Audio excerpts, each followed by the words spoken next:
আমাৰ যি CWC meeting specially আমাৰ ৰিচাফল হ'বলৈ গৈ আছে CWC আমাৰ কেন্দ্ৰীয় হেৰিটো, গতিকে এইটোৰ বিষয়ে আলোচনা কৰিছে। দ্বিতীয়তে আমি আগন্তুক যি MP ইলেকশ্যন ইয়াৰ কাৰণে আমি প্ৰস্তুত হৈছোঁ।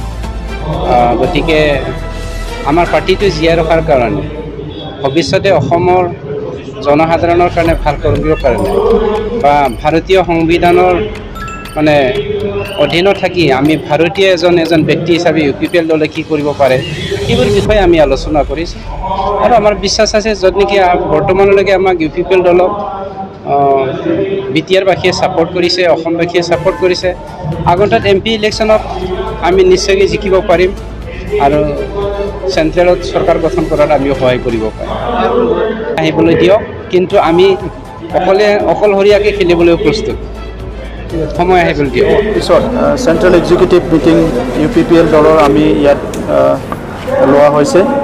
বিশেষভাৱে আমাৰ দলৰ মাজত বাই ইলেকশ্যন যোৱাৰ পিছত আলোচনা তেনেকুৱা কৰিব লগা বহুত এজেণ্ডা আছে কাৰণে আজি লোৱা হৈছে। আৰু যোৱা বানপানীৰ যিটো পৰিৱেশ সেইটো আমি পৰ্যালোচনা কৰিছোঁ যে বানপানীৰ সময়ত আমাৰ দলীয় নেতা কৰ্মীবিলাকে যথেষ্ট কষ্ট কৰিছে। মই তেখেতসকলক ধন্যবাদ জনাইছোঁ।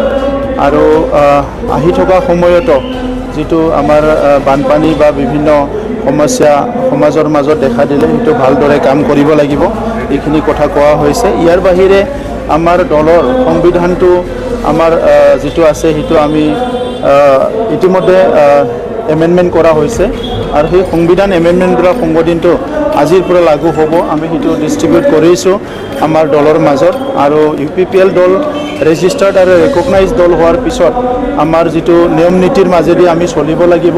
তো ইয়াৰ কাৰণে ফাইনেন্সিয়েল ক্ষেত্ৰতে হওক বা সকলো ক্ষেত্ৰত ডিচিপ্লিন আনাৰ কাৰণে বিশেষভাৱে আজি আমাৰ এই মিটিংটো লোৱা হৈছে।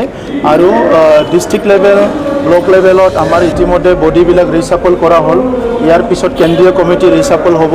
ইয়াৰ কাৰণে আজি এই এক্সিকিউটিভ মিটিঙত সিদ্ধান্ত লোৱা হ'ব যে আমাৰ অধিৱেশন ক'ত হ'ব, মানে কেতিয়া হ'ব, ইয়াৰ সিদ্ধান্ত লোৱা হ'ব আৰু সেই হিচাপে আমাৰ কাম কাজ চলি যাব।